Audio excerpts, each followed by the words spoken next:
Imagine claiming to be a CIA insider, gaining access to the president's defense ministries and billion-dollar military negotiations, only for the entire story to allegedly end in fraud allegations, lawsuits, and an international investigation. That is the extraordinary controversy surrounding Indian-born American businessman Gaurav Srivastav. Investigations by a US-based NGO, Organized Crime and Corruption Reporting Project, or the OCCRP, and Indonesia's Tempo magazine alleged that Gaurav Srivastav built close ties with Indonesian President Prabowo Subianto and his inner circle by projecting himself as someone with deep connections inside the US intelligence and the defense establishment.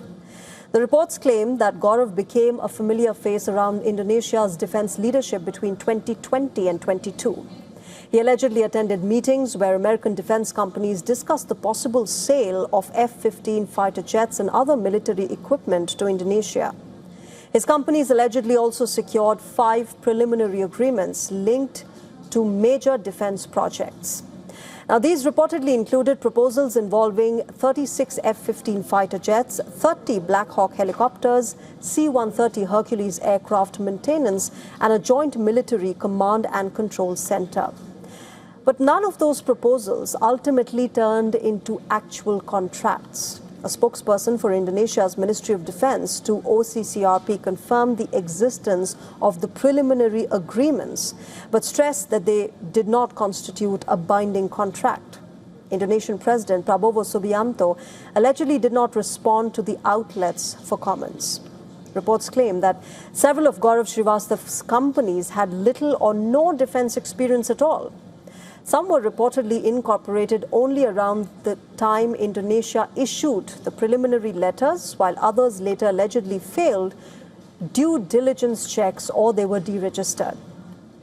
Now, this controversy has intensified after civil lawsuits filed in the United States by Gaurav's former business partner.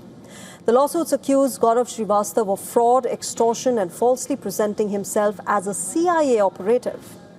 Former acting U.S. Defense Secretary Christopher Miller told Indonesian magazine Tempo that Gaurav never represented the American government and described him as someone who tried to exploit the appearance of influence.